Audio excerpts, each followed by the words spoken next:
আমার ভাইরা, এইভাবে যখন প্রস্তাব দেওয়া হলো, ছেলেটা ওখান থেকে দৌড়ে একটা সময় বেঁধে দেওয়া হয়েছে যে 2 ঘন্টার ভিতরে তুমি আমার কাছে তোমার মায়ের কলিজা নিয়ে আসতে হবে। ছেলেটা ওখান থেকে দৌড় দিয়েছে, মার কাছে আসছে, উনি বিনয় করে বুঝাইছে, বলে মা তুমি আমারে কেমন ভালোবাসো।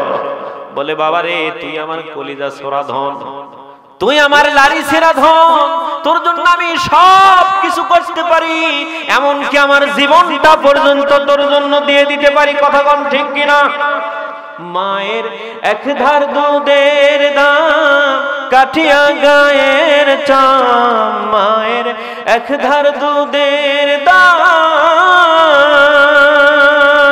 আল্লাহু আকবার, মায়ের এক ধার দুধের দাম কাঠিয়া গায়ের চাম, পাপড় বানাইলেও ঋণের শোধ হবে না, এমন দরদি ভাবে কেউ হবে না আমার মা গো। আল্লাহু আকবার বলে। মা বলে বাবা রে, তোর জন্য আমার কলিজাটাও ছেড়ে দিতে রাজি আছি। ও বাপ শোন, বল তোর জন্য আমি সবকিছু করতে রাজি আছি, কি বলবি বল। বলে মা এরকম একটা মেয়ের আমার পছন্দ হয়েছে, এই ঘটনাগুলো বলছে। মা ওই মেয়েটা আমার ভালোবাসা গ্রহণ করবে, আমার প্রস্তাব গ্রহণ করবে, তার ভালোবাসায় আমার জীবন ধন্য করবে, এমন শর্ত দিয়েছে। মা আমি তোমারে বলতে পারি না, না বললেও তো আমি ওই ভালোবাসা হারায় ফেলবো। বলে বাবা তুমি বলো, আমি তোমার ওই আবদার অবশ্যই পূর্ণ করব। ঘটনাক্রমে ছেলেটা যখন বলে দিল, মা তখন বলছে বাবা আর দেরি করিস না, তাড়াতাড়ি যা, খাটের কোণে বড় একটা তরোয়ার আছে, ওটা নিয়ে আমার বুকটা ছিঁড়ে, আমার কলিজাটা ছিঁড়ে তোর ভালোবাসা ধন্য করে দে। জোরে কোন আল্লাহু আকবার। এই মার ছেলের কথোপকথন, বিভিন্ন আবেদন, উনয় বিনয় প্রকাশ করতে সময় চলে গেছে, আর মাত্র কয়েক মিনিট সময় আছে, এর মধ্যে মেয়ের কাছে পৌঁছাতে হবে। ছেলেটা ওই কলিজাটা নিয়ে দৌড় দিয়েছে মার সন্ধানে, মার কলিজা নিয়ে দৌড় দিয়েছে প্রেমিকার সন্ধানে। দৌড়াতে দৌড়াতে সময়ের দিকে, সময় যত চলে যায় কাজের গতি কিন্তু তত বেড়ে যায়। কথা বল ঠিক কিনা? টাইম এন্ড টাইম অর, সময় এবং নদীর স্রোত কারোর জন্য অপেক্ষা করে না। দেখা গেল ছেলেটা যখন ওই মেয়েটাকে পাওয়ার জন্য অন্ধের মতো দৌড়াচ্ছে, দৌড়াতে দৌড়াতে রাস্তার ভিতরে হোঁচট খেয়ে, উষ্টা খেয়ে, আপনারা কি বলেন আপনাদের ভাষায়, হোঁচট খেয়ে ছেলেটা যখন পড়ে গেল, কলিজাটা তার হাত থেকে ছিটকে অনেক দূরে চলে গেল। ছেলেটা প্রচন্ড আঘাত পেয়েছে, ওইদিকে তার হুঁশ নাই, জ্ঞান নাই, কারণ সময় নির্ধারিত সময়ের মধ্যে না নিয়ে গেলে অ্যাকসেপ্ট হবে না, গ্রহণীয় হবে না, কবুল বলবে না। ছেলেটা কষ্ট করে উঠতেছে, এমন তো অবস্থায় কলিজার ভিতর থেকে শব্দ বের হচ্ছে, বাবারে তুই তো পড়ে যে আঘাত পাস নাই। জোরে কন্যা সুবহানাল্লাহ। আসসালামু আলাইকুম ওয়া রাহমাতুল্লাহ। আমি জানতে চাচ্ছি আপনারা কেমন আছেন? আল্লাহ পাকের অশেষ মেহেরবানি আমি ভালো আছি আলহামদুলিল্লাহ। যে আল্লাহ পাক রব্বুল ইজ্জাত ওয়াল জালাল, কুদরত ওয়ালা, রহমত ওয়ালা, আমাদেরকে অত্র এলাকা থেকে বেছে বেছে এই রহমতি বরকতি সামিয়ানার নিচে আসার বসার তৌফিক দিয়েছেন, সেই মহান মুনিবের দরবারে আমরা কালেমাতুশ শুকুর কণ্ঠের কাছে সমস্ত শক্তিকে উজাড় করে দিয়ে ঘোষণা করছি, কোরআনের ভাষায় পড়ছি, সবাই বলছি আলহামদুলিল্লাহ। মানবতার মুক্তির দিশারি দুলালে আমিনা শাহে মাদিনা, যার পথ পন্থার মধ্যে মানুষের ইহকালীন কল্যাণ, পরকালীন মুক্তি, সেই নেতার প্রতি এই সোনার বাংলা থেকে সোনার মদিনায় সকলে ঈমানি জজবায় একসাথে এক বাক্যে কোরআনের ভাষায় আমরা আল্লাহর শুকরিয়া আদায় করলাম। তারপরে তার রাসূলের শানে, তার আদর্শের প্রতীক সুন্নাত তরিকায় এই সোনার বাংলা থেকে সোনার মদিনা ঈমানি জজবায় সালাম পৌঁছাই। সবাই পড়ুন সাল্লাল্লাহু। সম্মানিত ভাইরা, বলতেছিলাম আল্লাহ বড় দয়া করে, রহম করে, মায়া করে, ভালোবেসে এই রহমতি সামিয়ানার নিচে আসার সুযোগ দিয়েছেন। কথা বলুন ঠিক কিনা? ফার্স্ট ক্লাসের মানুষ সাধারণত দুনিয়াতে কমই হয়, ঠিক কিনা? কম হয় না? ফার্স্ট ক্লাসের মানুষ কমই হয়, আর থার্ড ক্লাসের মানুষ ভিড়াভিড়ি চাপাচাপি হয়, ঠিক কিনা বলেন? তো আল্লাহ পাক আমাদেরকে কেমন ভালোবাসেন, এরকম একটা প্রশ্ন আল্লাহ পাকের দরবারে আল্লাহর পয়গম্বর মুসা আলাইহিস সালাতু সালাম আল্লাহকে জিজ্ঞাসা করতেছেন, রব্বুল আলামিন কত কুদরতওয়ালা তুমি, একই মায়ের পেট থেকে একই সাথে 2 জন 3 জন 5 জন 7 জন পর্যন্ত, তার চেয়েও বেশি হয়, ঠিক কিনা বলেন? যমজ ভাই বোন হয় না ভাই, হয় না? অথচ কারো চেহারার সাথে কারো চেহারার মিল নাই। তুমি এত বড় কারিগর, আমার বড়ই জানতে ইচ্ছা করে তুমি মানুষকে কেমন ভালোবাসো, জোরে বলেন আল্লাহু আকবার। এক নম্বর প্রশ্ন, আল্লাহর পয়গম্বর মুসা আলাইহিস সালাতু সালাম আল্লাহ রাব্বুল আলামিনকে যখন এইভাবে করলেন, আল্লাহ পাক বললেন, রে মুসা, এটা তো বড় আজীব বিষয়, আজীব প্রশ্ন তুমি আমারে করেছো। আমি যদি বান্দারে নাই ভালোবাসতাম তাহলে বান্দারে এক ঢোক পানি পান করতে দিতাম না। কথা বলুন ঠিক কিনা? আমার ভাইরা, মুসা আলাইহিস সালাতু সালাম তারপর আল্লাহর দয়া করে মেহেরবানি করে একটু জানাবেন কি, এত যত্ন করে এত সুন্দর অবয়ব দিয়ে লাকাদ খলাকনাল ইনসানা ফি আহসানি তাকবীর,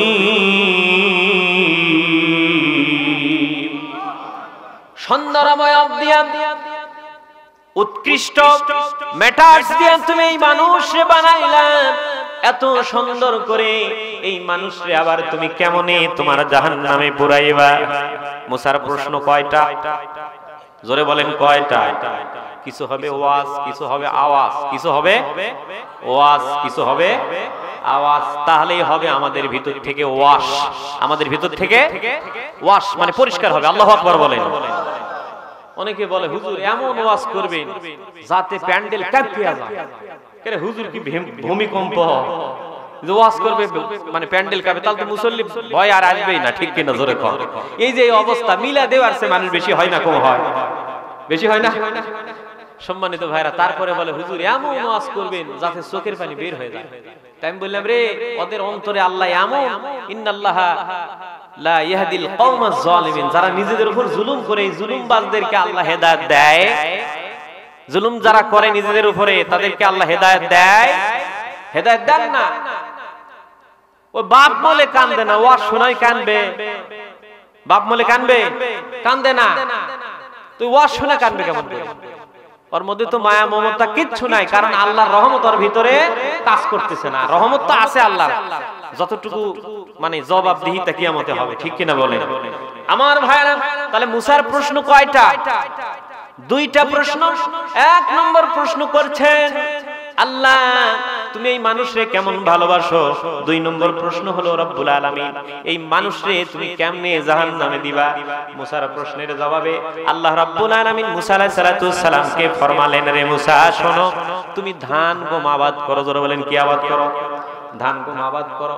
ধান গম আবাদ করা হলো, যথাযথভাবে ফল ফসল যখন ঘরে তুললো, এর ভিতর থেকে কিছু ছিটা বাতাসে উড়ে, তো জেলা সেটা ফেলাতে উড়ে যাবে, যাবে কি যাবে না বলেন?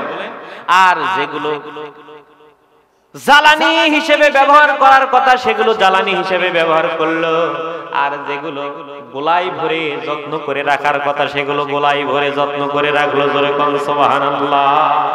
বলে মুসা রে, এই গমের যে ডাল আপনারা কি বলেন? গমের ডালই বলে। গমের যে ডাল এটা তুমি জ্বালালা কেন? আর গমের যে দানা সেটা যত্ন করলে কেন? ও মুসা, ধান যেটা সেটা তুমি যত্ন করে গোলাই ভরলা, আর যেটা পুরানোর কথা সেটা তুমি কি করলে? পুরি ছাই করে ভস্ম করে দিলা। ঠিক কিয়ামতের ময়দানে আমি আল্লাহ রাব্বুল আলামিন সব মানুষকে জাহান্নামে দিব না, যেগুলো রত্ন সেগুলো আমার জান্নাতে সম্মানিত করব। জোরে কোন সুবহানাল্লাহ। 2 নম্বর প্রশ্ন, আল্লাহ তুমি বান্দারে কেমন ভালোবাসো আমার একটু জানতে ইচ্ছে করে। ইট ইজ ভেরি স্ট্রেঞ্জ, হাজার আজীব, এটা বড়ই আশ্চর্যজনক বিষয়। এর চেয়ে আশ্চর্যজনক আর কি হতে পারে? যদি আমি আল্লাহ ভালোই না বাসি রে মুসা, তাহলে এই যে আমার হুকুম অমান্য করে, আমার নিয়ামত ভক্ষণ করে চলে, আমার হুকুম অমান্য করে দুনিয়ার সব কাজ করে, আমার হুকুমের ক্ষেত্রে তারা পিছপা হয়, কথা বলুন ঠিক কিনা? আল্লাহর কাছে যদি এই কোরআনুল কারীমের ভিতরে কথা আছে, আল্লাহর কাছে যদি এই দুনিয়ার মশার ডানার মতো, আল্লাহর কাছে মশার ডানা সমতুল্য যদি মূল্য থাকতো, কাফের বেঈমানদেরকে এক ঢোক পানি পান করতে দিত না। জোরে কন্না আল্লাহু আকবার। আমার ভাইরা, আলোচনার বিষয় যেহেতু আমার এটা নয়, ভূমিকাতে কিছু কথা বলে মূল আলোচনার দিকে যাব। আল্লাহর পয়গম্বর হযরতে মুসা যখন বললেন এই কথা, আল্লাহ বললেন তুমি অমুক কওমে যাও। ওই কওমে যাওয়া হলো। ওই কওমে যাওয়ার পরে দেখা গেল ওই কওমে একজন বৃদ্ধা মা আছে। কে আছে? বৃদ্ধা মা আছে। আজকের এই মাহফিল থেকে একটা মেসেজ আমি আপনাদের দিতে চাই। আমি কিন্তু মায়ের বংশের দিক থেকে এই গ্রামের ছেলে, মায়ের বংশের দিক থেকে এই গ্রামের ছেলে। আজকে আপনারা জানা খুশি হয়েছেন, আমার মামারা, আমার মামাতো ভাইরা, খালাতো ভাইরা জানা খুশি হয়েছে। তার চাইতেও আমার মা যদি বেঁচে থাকতো সবচেয়ে বেশি খুশি হতো। কতক্ষণ ঠিক কিনা? আমার নানা জান সবচেয়ে বেশি খুশি হতো। তার চাইতেও তাদের খুশি দেখে আমার আল্লাহও খুশি হয়ে যেত। কারণ ঘরে ঘরে আলিমদের ব্যাপারে বলা হয়েছে, নিজে যদি আলিম না হতে পারো আলিম জামাই বানাও, আলিম ছেলেকে আলিম বানাও। যদি তা না পারো, এরকম কিছুই যদি না পারো, আলিমের সাথে সম্পর্ক ভালো রাখো। কারণ হলো আল উলামা ওয়ারাসাতুল আনবিয়া, নবীদের উত্তরসূরি হলো আলিম ওলামা। আর আলিম ওলামার সাথে সম্পর্ক, দুনিয়াতে যার সাথে তোমার সম্পর্ক, কিয়ামতের ময়দানে তার সাথে হাসর নাসর হবে। কতক্ষণ ঠিক কিনা? এই বৃদ্ধা মহিলার ছেলে হলো একটা। জোরে বলেন কয়টা? একটা ছেলে। ছেলেকে ছোট রেখে পিতা দুনিয়া থেকে বিদায় হয়ে গেছে। অনেকের এখানে এমন লোক আছেন পিতা নাই। দুনিয়ার সব ভালোবাসা যদি একত্রিত করা হয়, বাবা মা যে ভালোবাসে, বাপ হিসেবে সন্তানকে যে ভালোবাসা দেয়, ওই ভালোবাসার তুলনা কিন্তু দুনিয়ার অন্য কিছু দিয়ে হবে না। কতক্ষণ ঠিক কিনা? দুনিয়ার সব মানুষ যদি বাপ মার চেয়ে লক্ষ কোটি গুণ ভালোবাসে তার সন্তানকে, লক্ষ কোটি গুণ যদি ভালোবাসে, তারপরেও ওই সন্তানের ভিতরে কাজ করবে হয়তো আমার বাবা থাকলে এর চাইতেও বেশি ভালোবাসতো। কথা বলেন ঠিক কিনা? যদি মা থাকতো এর চাইতেও বেশি ভালোবাসতো। দুনিয়াতে এত মার মতো মানুষ, চেহারার সাথে মিল আছে, পোশাকের সাথে মিল আছে, নামের সাথে মিল আছে, কিন্তু মায়ের ভালোবাসার সাথে দুনিয়ার কোনো ভালোবাসার মিল হয় না। কতক্ষণ ঠিক কিনা? একটাই ছেলে। এই ছেলেটা শিশু থেকে কিশোর, কিশোর থেকে এরকম যুবকী যখন পদার্পণ করল, ছেলেটার বয়স 24 থেকে 30-এর মধ্যে যখন হয়ে গেল, আল্লাহ রাব্বুল আলামিন নারী আর পুরুষের মধ্যে যে দুনিয়ার সুখ অনুভূতি, বিশেষ করে যে পুরুষত্ব নারী সত্ত্বের ভিত্তিতে যে সম্পর্কর ব্যবধান, সম্পর্ক তৈরি করে দেয়, এটা আল্লাহ পাকের একটা নিয়ামত। জোরে কোন সুবহানাল্লাহ। একই খাবার খাচ্ছে, একটা বয়স যখন ওভার হয়ে যায়, নারী পুরুষের এই আকর্ষণ আর থাকে না। কথা বলুন ঠিক কিনা? আমার ভাইরা, এই ছেলেটা কোন এক এলাকায় গেছে, যাওয়ার পরে একটা সুন্দর মেয়ের প্রেমে পড়ে গেছে, তাকে ভালোবাসার প্রপোজ করছে। ভালোবাসার প্রপোজ করার পরে দেখা গেল এই ছেলে যখন ওই মেয়েটাকে প্রপোজ করছে, মেয়েটা তার প্রপোজ, তার ভালোবাসার দাবি গ্রহণ করার জন্য ছেলেকে বলছে, আমার একটা শর্ত আছে। তার আগে আমি জানতে চাই তোমার পরিবারে কে কে আছে? এরকম হয় কি হয় না? আহা আহা, কি আফসোস!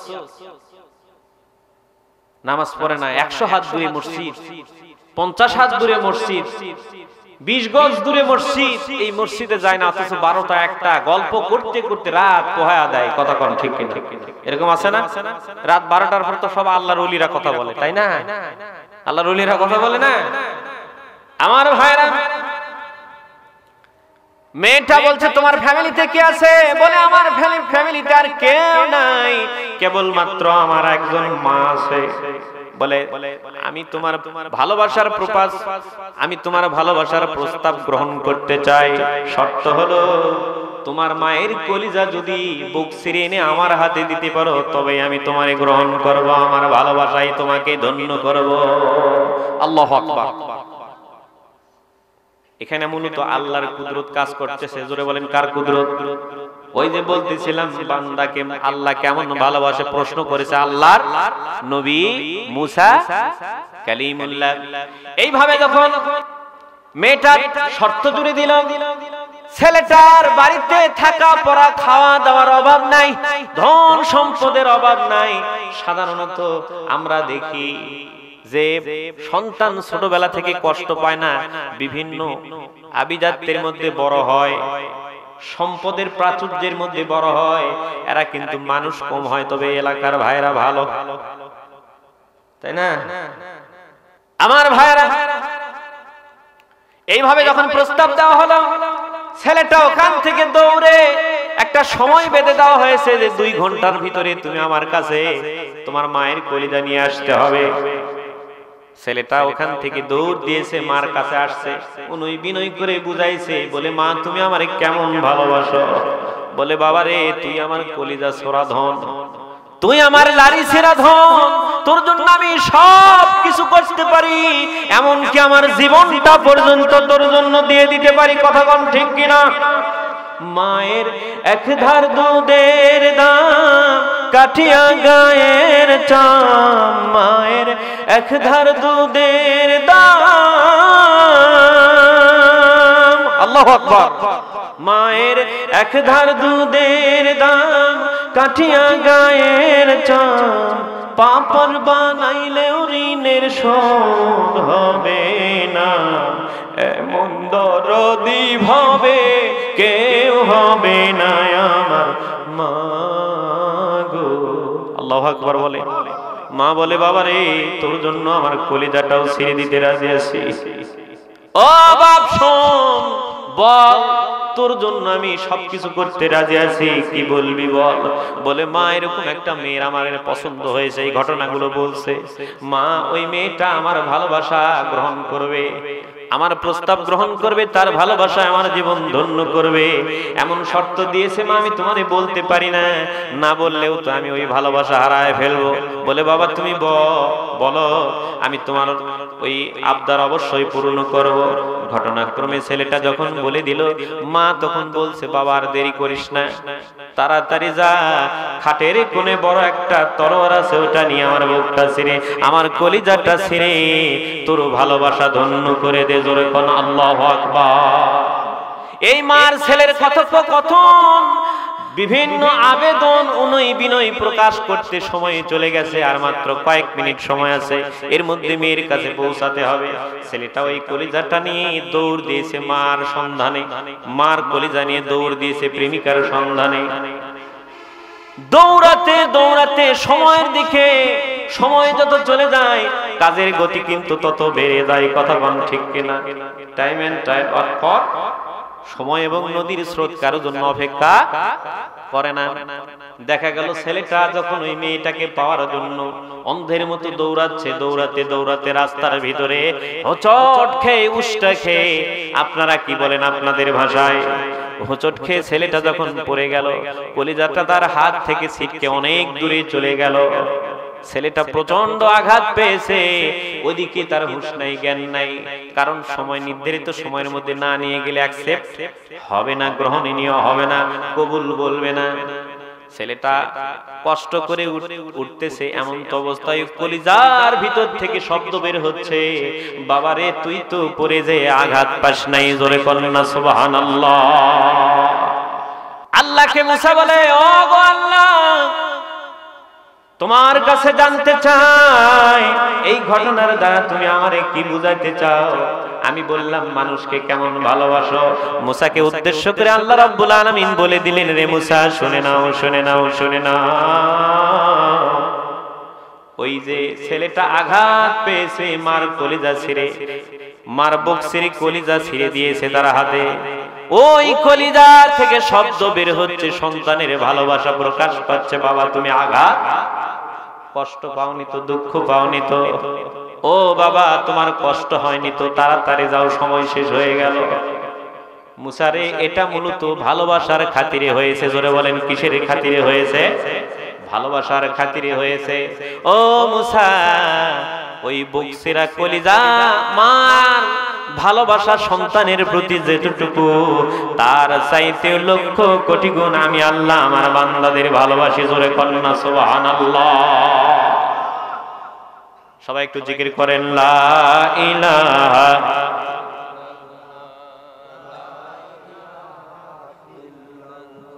জোরে লা ইলাহা লা ইলাহা ইল্লাল্লাহ মুহাম্মাদুর রাসূলুল্লাহ। আমার ভাইরা, তাহলে আমার আল্লাহ আমাদেরকে ভালোবাসে না, আমাদের উপর বেজার ভালো। আপনারা তো এটা বুঝতে পারতেছেন, ঠিক কিনা বলেন? আপনি একটু চিন্তা করে দেখেন, আমরা আমাদের অবস্থান থেকে একটু ভেবে দেখি। আমার আল্লাহ রাব্বুল আলামিন যতগুলো নাজ নিয়ামত আমাদের দিয়েছেন, তার নাজ নিয়ামত দিয়ে আমাদের জীবনটা আবৃত করে দিয়েছেন, আমাদের জীবনটা সুন্দর করে দিয়েছেন, সার্থক করে দিয়েছেন, সাফল্যমণ্ডিত করে দিয়েছেন। একটু চিন্তা করে দেখি, সেই তুলনায় আল্লাহর ইবাদত বন্দেগী থেকে আমরা কত দূরে আছি? কথা বলেন ঠিক কিনা? আমরা এত সুন্দরভাবে জীবন বিধান পেয়েছি, এত সার্থক ভাবে জীবন বিধান পেয়েছি, এত সহজে জীবন বিধান পেয়েছি, অথচ ইসলামের প্রাথমিক দিক যদি আমরা আলোচনা করি তাহলে আমরা দেখতে পাই তারা দ্বীনের জন্য, নবীর মহব্বতের জন্য, নবীর ভালোবাসার জন্য তারা কতখানি ত্যাগ স্বীকার করেছেন। কথা বলুন ঠিক কিনা? আল্লাহ রাব্বুল আলামিন কোরআনুল কারীমের সূরা নাহল 16 নম্বর সূরা 36 নম্বর আয়াতের ভিতরে বলেন, ওয়ালাকাদ বাআসনা ফি কুল্লি উম্মাতির রাসূলা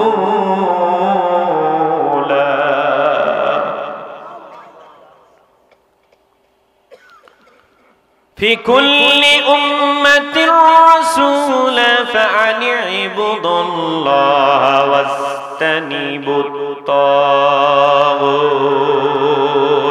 ফামিনহুম মান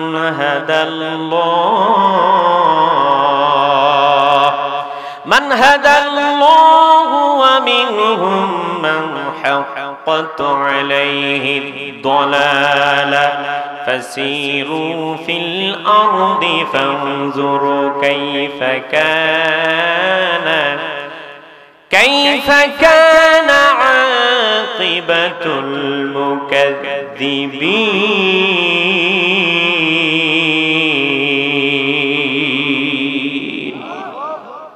আল্লাহ রাব্বুল আলামিন বলেন, ওয়ালাকাদ বাআসনা ফি কুল্লি উম্মাতিন রাসূলা, আমি প্রত্যেক কওমের নিকট, প্রত্যেক জাতির নিকট আমি আমার তরফ থেকে কি করেছি? বার্তাবাহক, মেসেঞ্জার, গাইডার, সারে আমার তরফ থেকে পথহারা মানুষকে পথের সন্ধান দেওয়ার জন্য, ক্ষতির পথ থেকে মঙ্গলের পথে আনয়নের জন্য, ক্ষতির দিক থেকে বাঁচানোর জন্য, জাহান্নামের পথ থেকে মুক্ত দেওয়ার জন্য, জান্নাতের পথের দিকে আহ্বান করার জন্য আমার তরফ থেকে আমি আল্লাহ রাব্বুল আলামিন রাসূল প্রেরণ করেছি। জোরে বলেন না আল্লাহ।